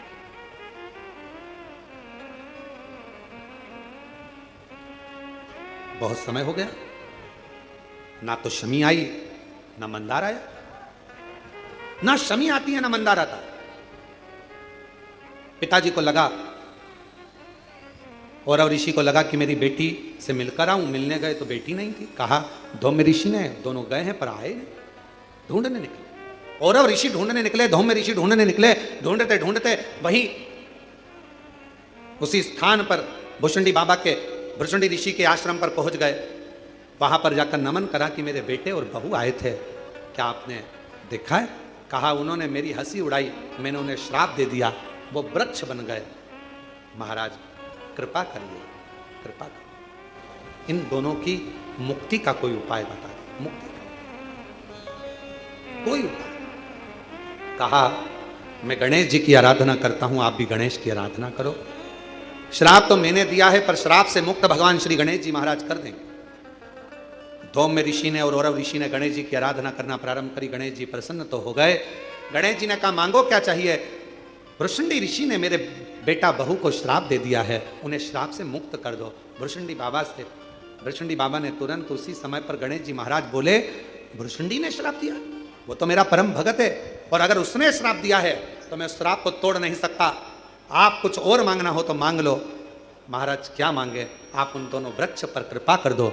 गणेश जी महाराज ने कहा आज मैं वचन देता हूं, शिवपुत्र गणेश वर देता है। भगवान शंकर के गणेश कह रहे हैं मैं शिवपुत्र गणेश आज वर देता हूं, ये शमी और मंदार का पेड़ वृक्ष, इसकी पत्ती और इसके फूल जो मेरे पिता शिव जी को समर्पित करेंगे, जो मुझे समर्पित करेंगे, जो उनके मन की कामना होगी वो सारी कामना उनकी हम पूर्ण करेंगे। अब चलते चलते धौम्य ऋषि ने हाथ जोड़ दिए, प्रभु दोनों विषैले हैं, दोनों कटीले हैं, विषैले हैं। अब देवता तो इसको स्वीकार नहीं करेंगे ना। गणेश जी महाराज ने कहा देवता स्वीकार करें चाहे नहीं करें, मेरे भगवान शंकर और मैं मंदार के पुष्प को और शमी के पत्र को स्वीकार करेंगे। जो मनुष्य शमी के पत्र से हम दोनों की आराधना करेगा, मेरे पिता शिव जी की और मेरी आराधना करेगा, भूलवश भी शमी के वृक्ष का दर्शन जिस दिन व्यक्ति को मनुष्य देह में हो जाएगा, शमी के वृक्ष का यदि वो दर्शन भी कर लेगा, उस दिन 12 ज्योतिर्लिंग के दर्शन का पुण्य फल प्राप्त हो। शमी की इतनी महत्वता, मंदार की इतनी महत्वता, इतनी। शिव महापुराण की कथा कहती है कितना भी रोगीला व्यक्ति है, कोई बड़ा रोग से ग्रसित व्यक्ति है, वो रोग मिट ही नहीं रहा, उसको केवल एक काम चालू कर देना चाहिए, भगवान का पंचाक्षर मंत्र का जाप करे, डॉक्टर से जांच कराए, औषधि ले, डॉक्टर को दिखाए, दवाइयाँ ले, जांचें कराए, डॉक्टर को शिव मानकर उसकी दवाइयों का सेवन करे, साथ में शमी पत्र भगवान शंकर को चढ़ाना प्रारंभ करे। शमी पत्र यदि वो प्रतिदिन नहीं चढ़ा सकता तो सोमवार, शनिवार, कुछ अष्टमी, प्रदोष, शिवरात्रि ऐसी तिथियां हैं जिस दिन भगवान शंकर को शमी पत्र अगर चढ़ाया जाता है तो व्यक्ति के जीवन का कैसा भी रोग हो वो धीरे धीरे समाप्त होता चलेगा। शमी पत्र बेल पत्र का वृक्ष घर में रखते हैं,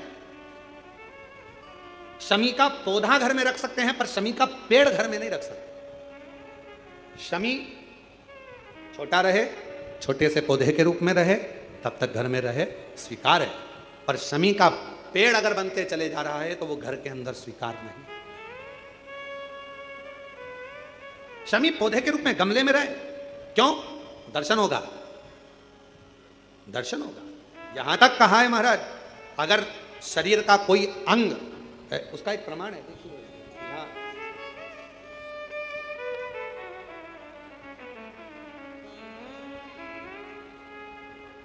माता का नाम शशि देवी, पिता का नाम राजा कन्नौजिया। मैं काशी की रहने वाली हूं। एक लोटे जल का मैं क्या वर्णन करूं। मेरी बेटी 11 अप्रैल 2024 को उसको बुखार आया, उल्टी चालू हो गई, धीरे धीरे उसका मानसिक संतुलन खराब हो गया, बेहोश होती थी तो 2 से 3 घंटे तक उठती नहीं थी, 2 से 3 घंटे तक उठती नहीं थी गुरुदेव। डॉक्टरों ने भी समझ में नहीं आ रहा था हो क्या गया। दरवाजा पटकती, दीवार सिर पर मारती, दरवाजे को बंद कर लेती, अपना गला दबाने का प्रयास करती, कोई कुछ कहता, कोई कुछ कहता। 18 डॉक्टरों का दवा चला लेकिन फायदा बिल्कुल नहीं। आखिरी में क्या करते, किसी ने कहा यदि एक बार कोई सीहोर जाए, वहां से रुद्राक्ष लाए, उस रुद्राक्ष का जल गलाकर शिवलिंग पर चढ़ाकर अगर दिया जाए तो उससे अंतर आ सकता है। कोई कहे इसको हवा लगी, कोई कहे कुछ हो गया, कोई कहे कुछ हो गया। 3-3 घंटे तक होश नहीं आता था गुरुदेव। होश आता था, दीवार से सिर मारती, दरवाजा बंद कर कर अपना गला दबाती, बहुत उसकी हालत खराब हो गई। ज़्यादातर उसको पकड़ते, बेहोशी की हालत में पड़ी रहती, शुद्ध नहीं रहती। 3 फोटो लगाए हैं पर हम उसको टीवी पर नहीं दिखाएंगे क्योंकि बेटी का जीवन रहता है, आप लोग यहीं से उसको देख सकते हैं। 3 फोटो में एक फोटो उसने लगाया है जिसके अंतर्गत पहला फोटो जिसमें उसको पकड़ कर रखा जाता था और बेहोश अवस्था में रहती थी, धीरे से दूसरी अवस्था में आती थी तो अपना सिर दीवार से मारना और माथा दबाना, कहीं गला दबाना, करते करते यहाँ पर आए गए। यहाँ कथा चल रही थी 12-13 सितंबर को 2024 को अग्रवाल महिला मंडल सीहोर में धर्मशाला में कथा थी। अग्रवाल धर्मशाला की जो कथा होती है वो हमारी गादी की कथा होती है, साल में एक बार, जो हमारी पूर्व से कई सालों से लगभग 30 साल के लगभग में वो कथा का क्रम चल रहा है। वही कथा एक छोटे से हॉल में होती है, लोग उसको सुनने आते हैं। हम भी आए, अग्रवाल धर्मशाला में जगह नहीं थी, रोड पर बैठ गए, वहीं पर बैठकर कथा सुन ली। वहां पर आपने शमी की महत्वता का वर्णन किया, हमने शमी की पत्ती शिव जी को चढ़ाना प्रारंभ करी और बेटी के सिर के पास में लाकर रखना प्रारंभ करी। बेटी का हाथ लगवाते, शमी पत्र को शिव जी पर चढ़ाते। ना जाने शमी में ऐसा क्या बल था, लोग कहते थे हवा लगा, भूत लगा, ये लगा, वो लगा, पर 5 दिन लगातार शमी का पत्र बेटी का हाथ लगवाकर शिव जी पे चढ़ाना प्रारंभ करा। उसको बेहोश होना बंद हो गई, उसके सारी हरकतें ठीक हो गई और मेरी बेटी अब ऐसी पूर्ण तरह से स्वस्थ हो गई। अब मेरी बेटी पूर्ण तरह से स्वस्थ हो गई। आज 1 वर्ष होने जा रहा है, मेरी बेटी को कोई दवा नहीं दी जाती और ना बेटी को कुछ दिया जाता। शमी के पत्र में वो बल होता है, यदि, कितना सुंदर कहा है महाराज। एक बात और अच्छे से ध्यान में रखें, पहली बार इस कथा का स्मरण हमारे इस लिंग पुराण के माध्यम से आया है। यदि तुम्हारे घर में छोटा सा शिवलिंग है और आपको लग रहा है कि कोई व्यक्ति कोई गलत कार्य कर रहा है या किसी ने हमारे को कोई गलत कार्य करा, कोई ने बताया आपको, वैसे तो कोई गलत होता नहीं है, कर्म के आगे क्या गलत होगा, फिर भी आपको ऐसा लगता है, एक शमी का पत्र आपके घर में रखे हुए शिवलिंग पर चढ़ा दीजिए, उसके ऊपर एक बेलपत्र चढ़ा दीजिए। किसी की सामर्थ्यता नहीं है कि दुनिया में कोई तुम पे टोना कर दे, कि टोटका कर दे, कि कोई हालत खराब, किसी की सामर्थ्यता नहीं। शमी का पौधा जिसके घर में, पर उतना याद रखना, शमी का पेड़ नहीं, बेलपत्र का वृक्ष तुम्हारे घर में हो, शमी का वृक्ष नहीं, शमी का पौधा हो रहे, जिसके घर के आसपास में, घर के नजदीक में शमी का छोटा सा पौधा होता है, वहां पर भी कोई गलत कार्य कोई कर नहीं सकता। किसी की सामर्थ्यता नहीं, सामर्थ्य शिव तत्व की प्राप्ति। और महाराज शिव शिव है, शंभु शंभु है, ओघड़दानी ओघड़दानी।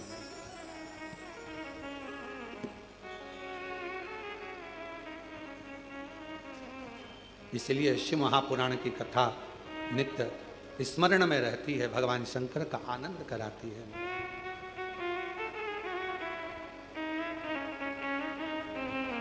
भगवान शिव की कथा, भगवान शंकर ओघड़दानी, त्रिकालदर्शी, कैलाशी, अविनाशी, शिव शिव। इसलिए भगवान देवादिदेव महादेव का चरित्र वर्णन करता है, भगवान शंकर का पवित्र चरित्र करता है, शिव महापुराण की कथा कहती है। और शंभु शरणे पड़ी मांगू घड़ी रे घड़ी, दुख काटो दया हो शंभो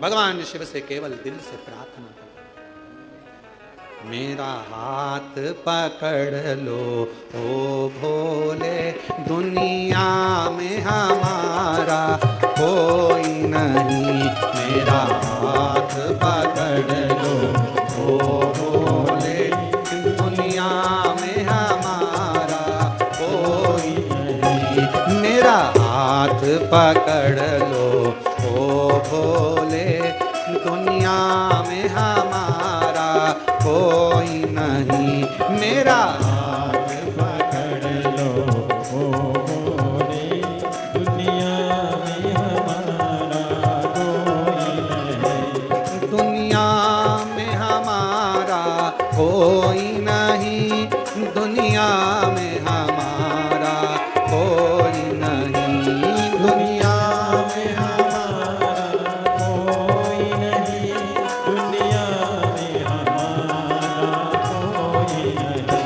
दुनिया में हमारा कोई नहीं, दुनिया में हमारा कोई नहीं, दुनिया में हमारा कोई नहीं, दुनिया में हमारा कोई नहीं,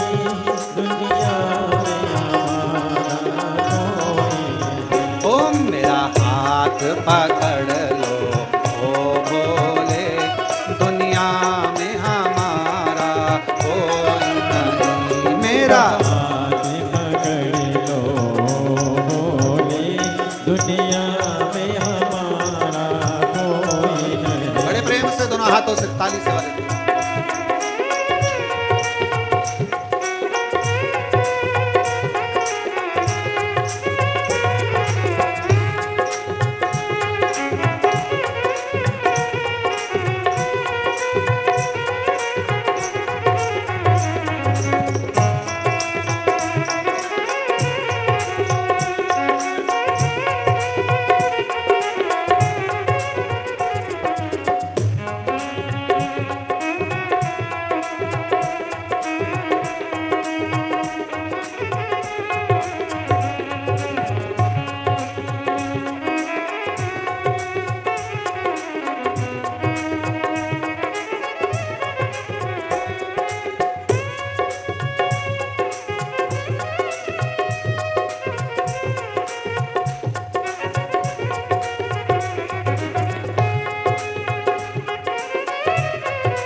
किससे कहें, कोई भी हमारी सुनता नहीं, तुमसे ना कहें तो किससे कहें, कोई भी हमारी सुनता नहीं, तुमसे ना कहें तो किससे कहें, कोई भी हमारी सुनता नहीं, तुमसे ना कहें तो किससे कहें, कोई भी हमारी सुनता नहीं, यहाँ पालन हारा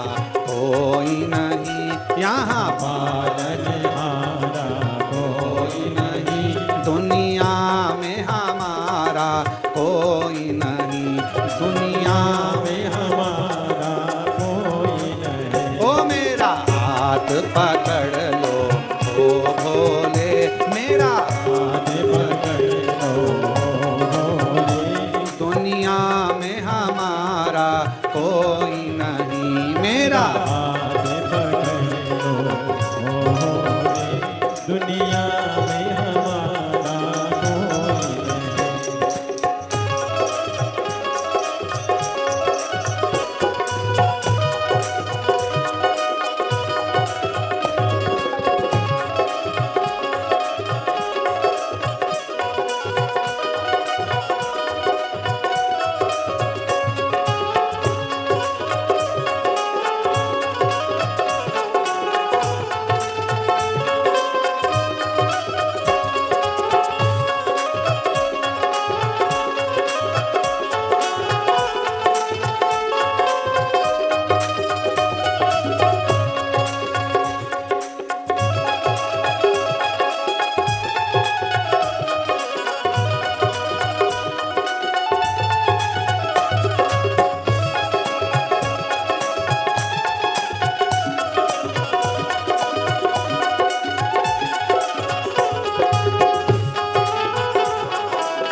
छोटा सा परिवार भोले जो तेरे भरोसे चलता है। मेरा छोटा सा परिवार भोले जो तेरे भरोसे चलता है। मेरा छोटा सा परिवार भोले जो तेरे भरोसे चलता है। मेरा छोटा सा परिवार भोले जो तेरे भरोसे चलता है। इसे आप संभालो आकर के, इसे आप संभालो आकर के। गिरते का सहारा कोई नहीं, इसे आप संभालो आकर के।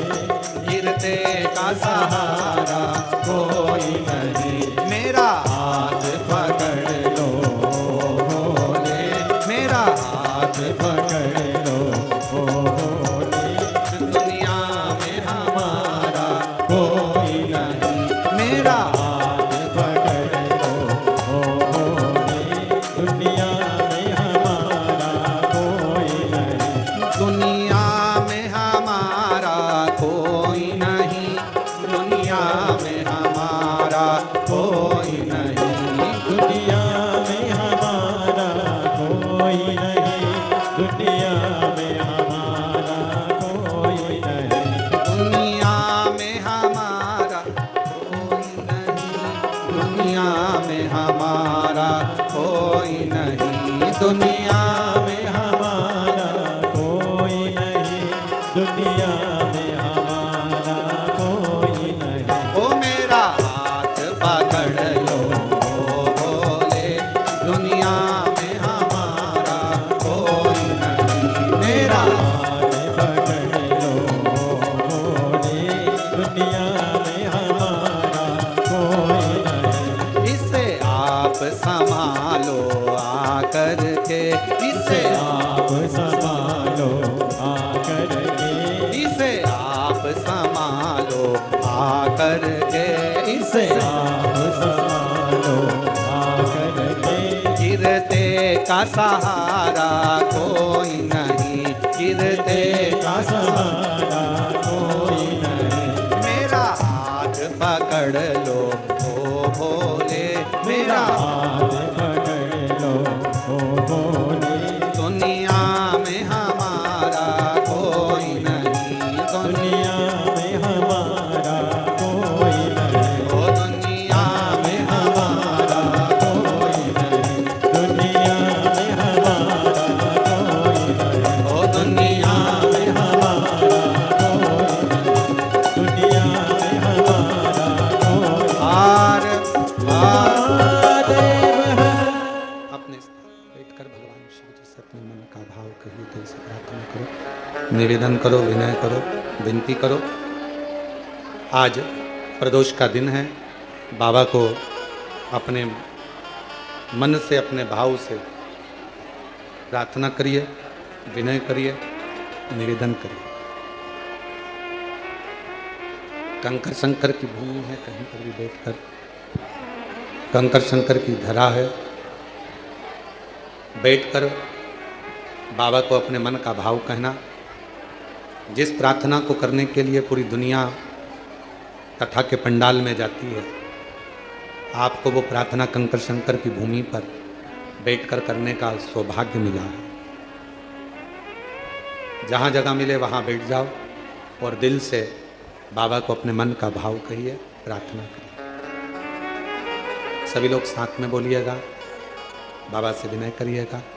जो लोग ऑनलाइन श्रवण कर रहे हैं वो सब आस्था चैनल के माध्यम से, फेसबुक, यूट्यूब के माध्यम से बाबा को अपने मन का भाव कहेंगे, प्रार्थना करेंगे। दिल से विनय करें, निवेदन करें, प्रार्थना करें, विनती करेंगे।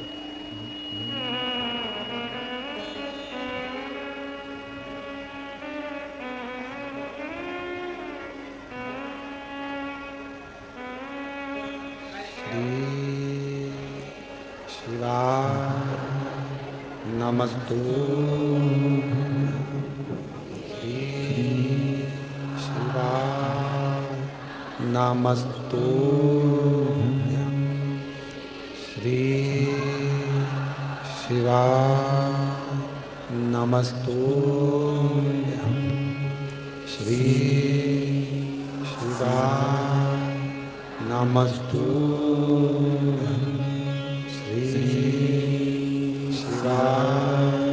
नमस्तु। भोला सब दुख काटो हमारा, ओ भोला सब दुख काटो हमारा।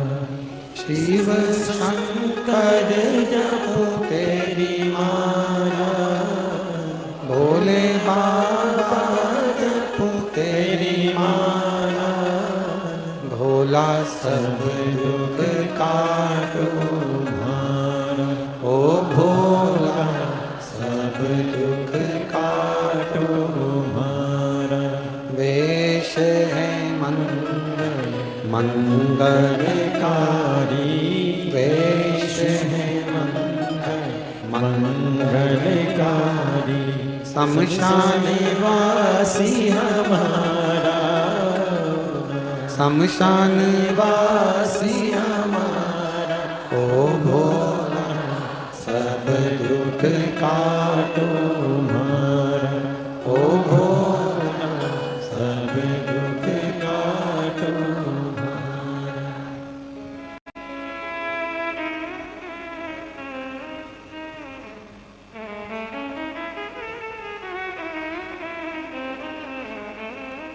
बाबा देवादिदेव महादेव भगवान शिव, औगरदानी त्रिकालदर्शी कैलाशी विनाशी भगवान शंकर, नित्य करुणा करने वाले भगवान शिव,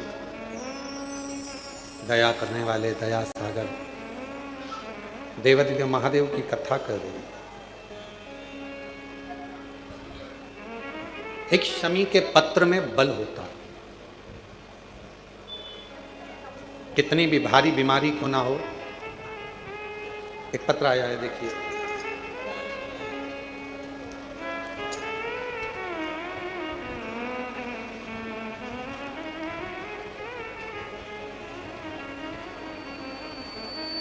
मैं इलाबेन भाईलाल जी बरोलिया, ग्राम राजकोट, गुजरात से हैं। इलाबेन भैयालाल जी बरोलिया, ग्राम राजकोट, गुजरात से हूँ। 25 साल से सोराइसिस की बीमारी थी। डॉक्टर के हिसाब से सोराइसिस ऐसी बीमारी है जो मरते दम तक रहती है। शरीर में से खाल निकलती रहती है, खुजालते रहो, शरीर की खाल पूरे शरीर से निकलती है। दवा कराते कराते 25 साल हो गए, पर सोराइसिस की बीमारी ठीक नहीं हुई। तब परिवार का कोई व्यक्ति आया था और उसने कहा कि एक बार कथा सुनो, टीवी पर आती है, सियोर वाला महाराज कहता है। हमने कथा सुनी, फिर हम विश्वास कर कर हमारी ननंद हमको यहाँ लेकर आई। कुबरेश्वर धाम पर आकर कंकर शंकर पूजन कर कर रुद्राक्ष लिया। उस रुद्राक्ष को लेकर गए, पानी में गलाते, उस पानी को शिवजी पे चढ़ाकर पीते भी और शरीर पर लगाते भी। खूब क्रीम, ट्यूब, दवाइयाँ ढेर लगाई, पर 25 साल तक आराम नहीं लगा। गुरुदेव 3 महीना भी नहीं हुआ और बाबा ने ऐसी कृपा कर दी कि मेरी सोराइसिस की बीमारी पूरी खत्म कर दी। मैं बाबा को प्रणाम करने के लिए गुजरात से यहाँ पर आई हूँ। इलाबेन भाईलाल जी बरोलिया, ग्राम राजकोट, गुजरात से हैं। कहीं बैठी हो तो हाँ सर। एक शमी पत्र का महत्व कितना होता है इस पत्र से देखिए। पत्र भी नई नई डिजाइन के हो गए आजकल। मेरा नाम रोहिणी यादव है। मैं ग्राम काली पठाड़ी, तहसील करेरा, जिला शिवपुरी की रहने वाली हूँ। मेरी उम्र 23 वर्ष है। मैं बाबा का क्या वर्णन करूं गुरुदेव। वर्ष 2023 दिसंबर के महीने में 2024 तक विभिन्न प्रकार की बीमारियों से ग्रसित रही। मेरे पेट में गठाने बन गई थी। मेरा उपचार बॉम्बे हॉस्पिटल इंदौर में चल रहा था, जिसमें डॉक्टर ने मेरी सर्जरी करने का कह दिया था। पर उसी बीच में मेरी माँ ने कहा कि तू एक बार वहीं की वहीं कुबरेश्वर धाम चली जा। यहाँ आकर हमने कंकर शंकर की पूजा की, रुद्राक्ष का जल पीना प्रारंभ करा, पशुपतिनाथ का व्रत किया, जिससे बाबा की ऐसी कृपा हुई कि अब मैं बिना किसी सर्जरी के पूर्ण रूप से स्वस्थ हो गई हूँ और मेरी गठाने सारी की सारी गल चुकी है। मैं बाबा को प्रणाम करने के लिए आई हूँ। मेरी उम्र 23 साल है। मैं ग्राम काली पठाड़ी, तहसील करेरा, जिला शिवपुरी की रहने वाली हूँ। मेरा नाम रोहिणी यादव है। शिव शिव है, शंकर शंकर है। आप जिस विश्वास से, जिस भरोसे से भगवान शंकर की आराधना करते हो, शिव की स्तुति करते हो, शिव नाम को जपते हो, भगवान शंकर को एक शमी पत्र, एक बेलपत्र जिस भाव से समर्पित करते हो, शिव उस बेलपत्र शमी पत्र को स्वीकार कर कर हमें हमारे दुखों से दूर करता है, दुखों से। और मैंने तेरे ही भरोसे बाबा, तेरे ही भरोसे। सब बोलिए। हवा भी उड़ती जवानी बाबा, टोर हत्तो छड़ी भोले, मैं तेरी पतन शंभू, मैं तेरी पतन। शिव महापुराण की कथा एक बड़ा भाव सुंदर बताती है। महाराज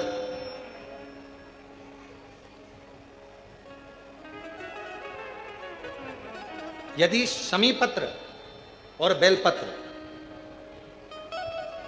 मंदार का पुष्प,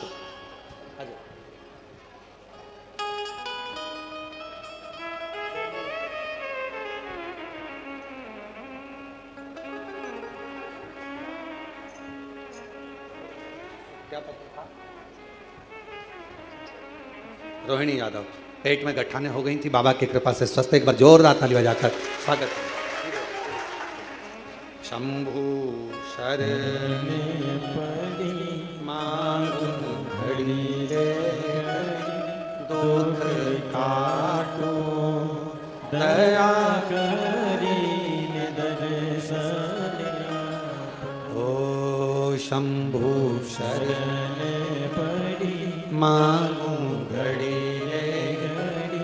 दुख काटो दया करी दर्शन शिव महापुराण की कथा कहती है, मान लो किसी के यहां यदि संपदा की अगर कोई कमी आती है, सारी दुनिया में अगर आप एक बार होकर आ गए हो, सारी दुनिया में माथा टेक लिया, सारी दुनिया को अपना घर दिखा लिया, दुकान दिखा ली, द्वार दिखा लिया, हाथ दिखा लिया, भाग्य दिखा लिया, और भाग्य पलट ही नहीं रहा, बिल्कुल भाग्य ना पलट रहा, तो कार्तिक के महीने का एक नियम बना, कार्तिक के महीने का एक नियम बना लो। हर हर महादेव सदा जय गीता श्री शिवाय नमस्तुभ्यम। पूज्य गुरुदेव का आगमन हो चुका है, गुरुदेव व्यासपीठ पर मंचासीन हो चुके हैं। आप सबकी तरफ से व्यासपीठ को नमन करते हुए, हम सबके प्रिय, हम सबके लड़ले ठाकुर कल्लू जी महाराज के चरणों में नमन करते हुए, परम सत्य परम आदरणीय विश्वविख्यात पूज्य गुरुदेव के पावन चरणों को नमन करते हुए, और आप सभी शिव भक्तों के चरणों में नमन करते हुए, सुंदर आज कथा के दूसरे दिवस में हम सभी प्रवेश करेंगे। और उससे पहले जजमान परिवार द्वारा व्यासपीठ का पूजन करने के उपरांत पूज्य गुरुदेव से आशीर्वाद प्राप्त करते हुए, साथ में आप सभी के लिए एक विशेष सूचना है। देखिए, ये विशेष सूचना आप सभी अपने आसपास के लोगों को भी शेयर कर सकते हैं, जिससे सभी लोगों का एक भ्रम टूटे। आगामी कार्यक्रमों की सूचना पूज्य गुरुदेव द्वारा मंच से दी जाती है।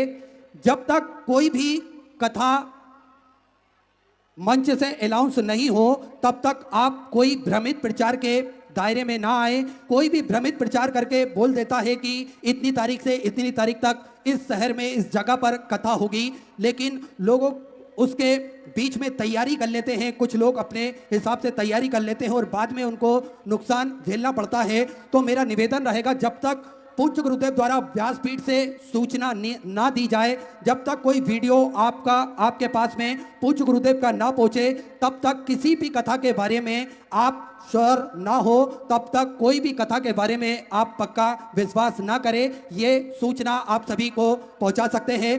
तो आप सभी से निवेदन रहेगा, किसी भी तरह का भ्रमित प्रचार में आप ना आए। जब तक व्यासपीठ से आपको वीडियो ना मिले या फिर पूज्य गुरुदेव द्वारा बोली गई कथाओं का वीडियो आपको जब तक ना मिले, तब तक आप किसी के भी भ्रमित प्रचार में ना आए।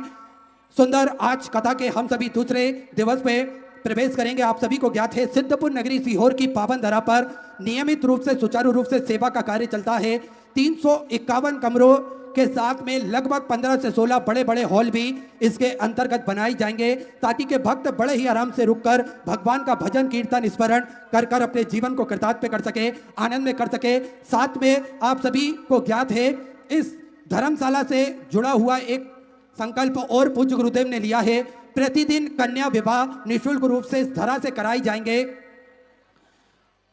कन्यादान की संपूर्ण व्यवस्था, दहेज की संपूर्ण व्यवस्था पूज्य गुरुदेव द्वारा यहाँ पर निःशुल्क रूप से करी जाएगी।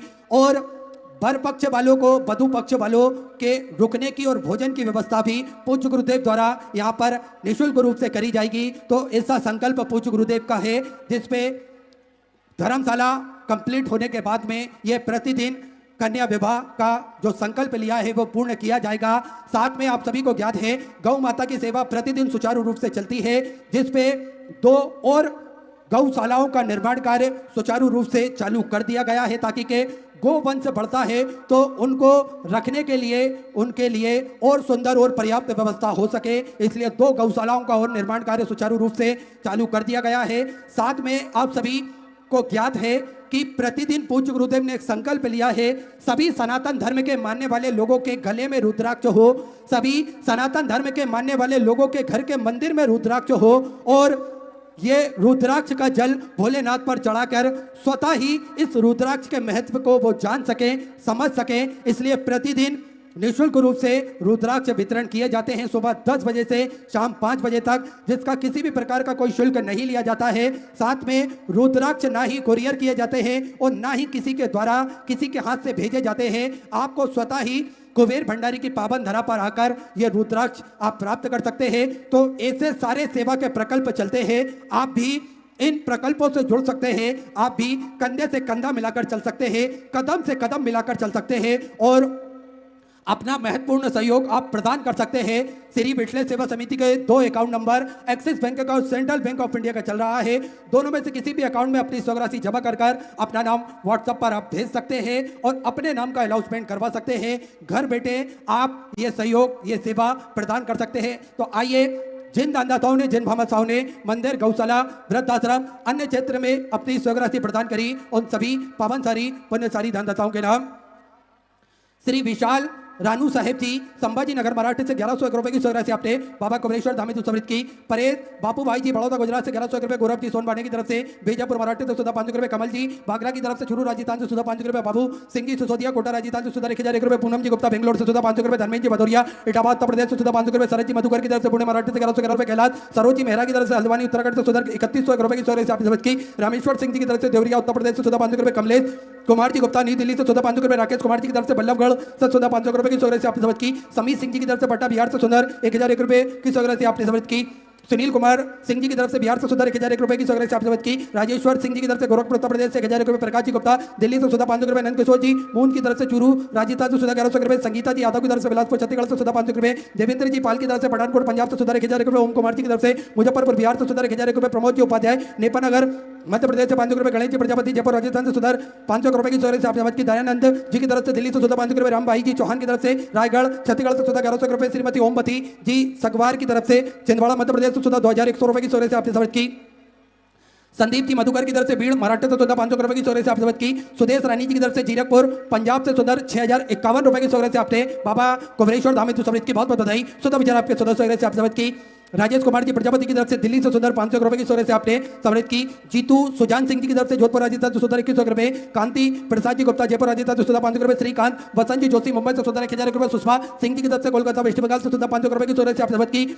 हरिचंद जी शर्मा देहरादून उत्तराखंड से सुधा 500 रुपए, प्रकाश जी कसाना की तरफ से हिसार हरियाणा से सुधा 500 रुपए, नंदा जी वर्मा वेस्ट मुंबई से सुधा 500 रुपए की स्वराशि आपने समर्पित की।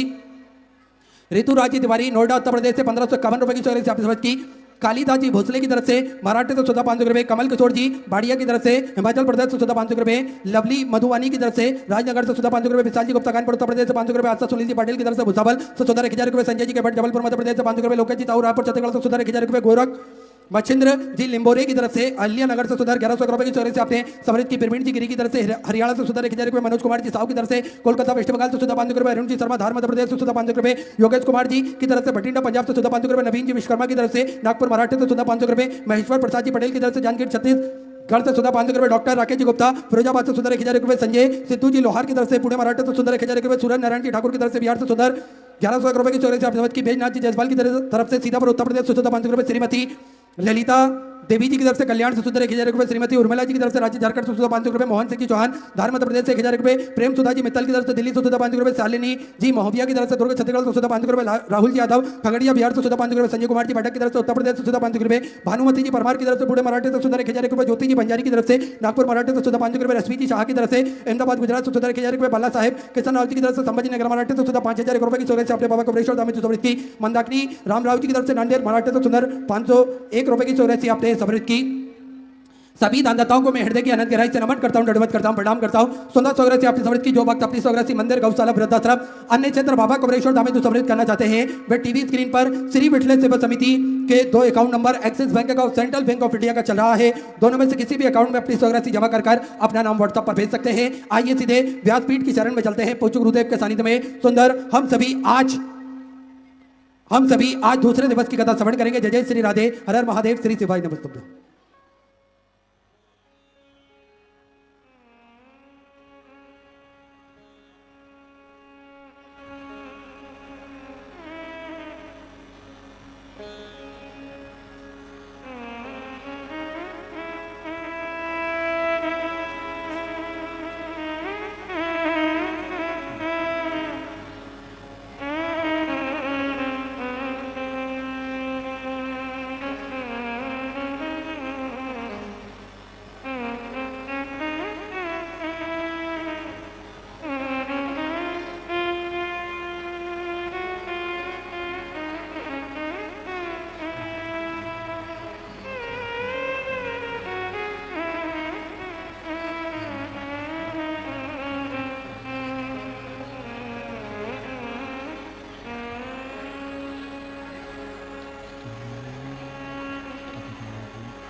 विश्वनाथ भगवान की जय हो, गौरव भगवान की जय हो, सरस्वती महाराज की जय हो, सरस्वती माता की जय हो, गणपति सरकार की जय हो, भुवनेश्वर महादेव की जय हो, महागणेश